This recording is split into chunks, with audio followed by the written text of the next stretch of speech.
గంజాయి మత్తు యువత చిత్తు వినియోగంలో స్టూడెంట్లే ఎక్కువ మంది ఉన్నారట. చూసుకొని చాలా జాగ్రత్తగా ఉండండి.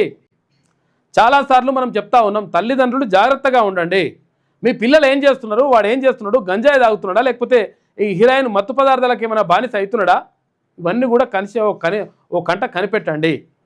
వాడు ఫోన్ చూస్తే ఏం చూస్తున్నాడు, అలా నిజంగా చదువుకునేది చూస్తున్నాడా లేకపోతే ఇంకేమైనా చూస్తున్నాడా, ఇవన్నీ కూడా చూడండి. చాలా డేంజర్కి వెళ్ళిపోతుంది సిచ్యువేషన్.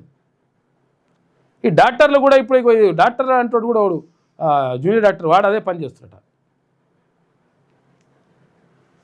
వినియోగంలో స్టూడెంట్లే ఎక్కువ, డ్రగ్స్ తీసుకుంటున్న వారి లిస్టులో ప్రొఫెషనల్స్ కూడా ఉంటున్నారట. 10 నెలల్లో 1148 కేసులు నమోదైన 2070 మందిని అరెస్ట్ చేసిరట. ఇందులో అత్యధికులు మిడిల్ క్లాసులో ఉన్నారట.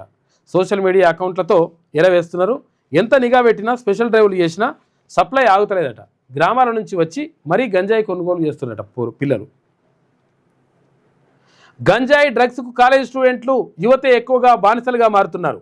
కాలేజీలు, కార్పొరేట్ విద్యా సంస్థల ప్రాంగణాలు వీటికి అడ్డాగా మారుతున్నాయి. గంజాయి వినియోగంలో మధ్యతరగతి కుటుంబాలకు చెందిన యువతే ఎక్కువ ఉండడం ఆందోళన కలిగిస్తోంది.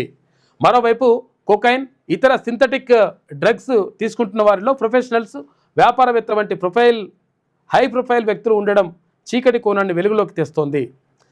పోలీసు, ఎక్సైజ్ శాఖలు ఎన్ని ప్రత్యేక డ్రైవ్లు చేపట్టినా, ఎంత నిఘా పెట్టినా ఈ డ్రగ్స్ గంజాయి దందాకు అడ్డుకట్ట పడతలేదంట. దీని మీద మళ్ళీ ఇంకా నిఘా పెట్టండి. తీసుకొని లోపల ఏవి కొడుకుని లోపలేయడం కాదు, మళ్ళీ రావద్దు బయట రావద్దు వాళ్ళకి, ఇక మొత్తం అట్లే పెట్టాలని. డాక్టర్ సాబ్ డ్రగ్స్ దందనట. ఈ డాక్టర్ వాడు ఏదో పరిశాన్ ఉన్నది. మంచి డాక్టర్లు ఉంటారు, ఎటువంటి వాళ్ళు లంకతలు పడి వీళ్ళందరికీ చెడపేరు తెస్తారు. సరదాగా మొదలుపెట్టి బానిసగా మారి అమ్మకందారుగా అవతారం, డ్రగ్స్ తెచ్చిస్తూ అమ్మించిన 3 ఫ్రెండ్స్ అంట. గాంధీలో ఫోరెన్సిక్ పీజీ చేస్తున్న జాన్ పాల్ని అరెస్ట్ చేసిరు. అతడి ఇంట్లో 3 లక్షల విలువైన డ్రగ్స్ సీజ్ చేసిండ్రు. మిగతా 3 నిందితుల కోసం గాలింపు చేపట్టిరట. హైదరాబాద్ ముషీరాబాద్లో ఘటన. ముషీరాబాద్ అంటే గాంధీ హాస్పిటల్ ఉంటుంది కదా, గాంధీ హాస్పిటల్ దగ్గర ఆడ ముందర ఉంటున్నారేమో, ఆ ఇంట్లో గంజాయి పెట్టుకొని అమ్ముతున్నాడు. ఇక వీడు పీజీ చేస్తున్నాడు డాక్టరు.